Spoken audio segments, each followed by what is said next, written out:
All right, guys, this is getting pretty insane here. At this point, cloud gaming is starting to show up in all forms, and if you think cloud gaming isn't part of gaming's future, I think you're living under a rock, as Nintendo and the Nintendo Switch have now launched their first game in the cloud in North America and other countries, with another big title on the way, and we're going to go ahead and talk about that in this video. We're also going to go ahead and discuss Luna getting Ubisoft Plus first, and we're going to cover the announcement of the new games coming to xCloud. Like always, hit that like button if you enjoy the video, subscribe for more cloud gaming news, and check the timestamps down below for the news that you guys want to hear specifically.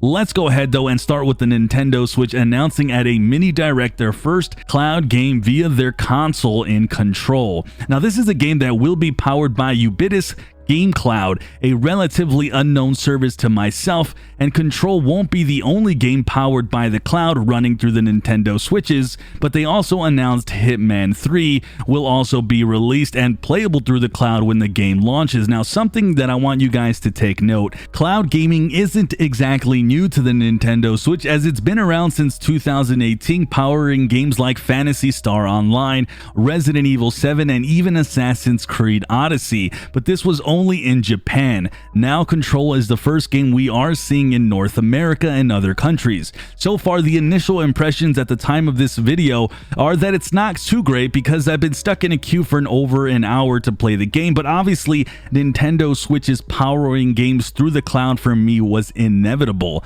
I covered the Nintendo Switch on my other YouTube channel all of 2019 and some of this year, and it's been a painful thing to play certain games like NBA 2K20 and Outer Worlds when you compare them to the consoles or the PC version. And with talks of a new Nintendo Switch Pro releasing, having a way to power new games through these old Nintendo Switches makes sense using the power of cloud technology. Now Control is coming in at $39.99, and I'm guessing Hitman 3 will be full price. Interestingly enough, Nintendo is charging a quote-unquote pass to play the game, so that doesn't exactly claim you're getting ownership, but a pass to play it over the cloud. It will of course be interesting to see going forward what other titles will now be powered through the cloud, and if they will remedy this situation of having a queue to play a game. Though keep in mind, guys, this queue was only for a demo. I'm assuming that paying for the pass is going to remove this queue. A few other things that I want to point out is that the technology on these Switches in regards to pulling internet is absolutely atrocious. With someone like myself having access to over 500 download speed over Wi-Fi, the Nintendo Switch, even at the 5 GHz connection, does not pull good speeds. I would expect a lot of Nintendo Switch owners to really struggle to get cloud gaming to work consistently well on these devices, and we'll see what that reception will be in the coming days. Here, if you guys look at my screen, I'm only getting 40 down. Holy crap, that's bad. So these Nintendo Switches are hilarious. Now, a lot of new people will be trying this demo and playing it via the cloud as the first time ever, so I'm really hoping that a lot of people will be having a good experience. Either way, guys, stay tuned, as I will have coverage of this title here soon on the channel. But man, oh man, here we go. Nintendo is now doing cloud gaming. Alright, just in case you guys missed me talking about this yesterday and you don't click my Stadia videos, Luna will be getting Uplay Plus here starting November 10th, and it has been rebranded to Ubisoft Plus.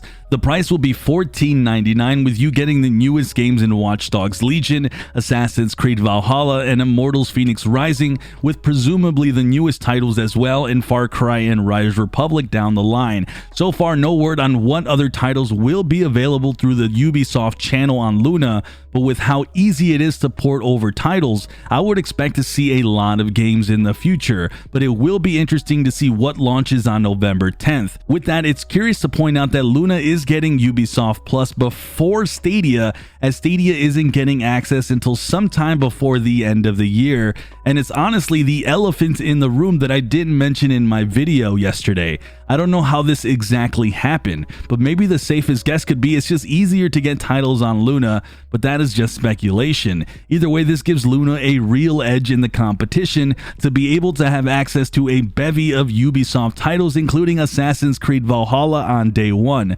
Of course, the $14.99 price tag stings slightly, considering if you also have access to Luna Plus, you will be plopping down another $5.99 to what amounts to a total of $21 for the full Luna experience. With that, guys, if you didn't hear the news of Ubisoft Connect, which is something different, it will now save all your progress and achievements on each game universally through your account. So you will be able to play your saved games in multiple places, meaning you can play Watch Dogs Legion on Luna Plus, then continue your saved games hours in a completely different platform like your PC, and continue exactly where you left off. So the new Uplay Plus is looking to be pretty good value overall if you have multiple ways to play games. The last thing though I do want to point out is that Ubisoft Connect is slated to launch sometime later this year, so you might not get access to that right away. So I just want you guys to keep that in mind. Either way, guys, I will have coverage of the Ubisoft channel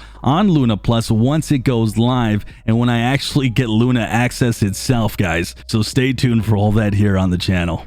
Alright, the last thing that I want to cover in this video will be all the games coming via xCloud, and we have a ton to talk about here. Let's start listing off these games as we have so many. PlayerUnknown Battlegrounds coming via xCloud. We have Scourgebringer, that's a personal favorite of mine. I actually reviewed that one. Five Nights at Freddy's, Unruly Heroes, Celeste, which will be an interesting title over xCloud. Someone please report how that runs and plays on xCloud down below. Ark Survival Evolved, East Shade, Deep Rock Galactic, Dishonored, Embrace Cold Soul, Cricket 19, and Supra Land, which is a total of 12 games that will be coming or already on xCloud if you take a look at the list. I want to point out though, Xbox seems to really target games that are already on Stadia and GeForce Now, which cracks me up just a little bit, but a lot of these titles though are very solid games, and honestly guys, from a pure value standpoint, xCloud remains king in my mind without a doubt. I can't wait personally to see how xCloud runs next year when they finally upgrade those server blades.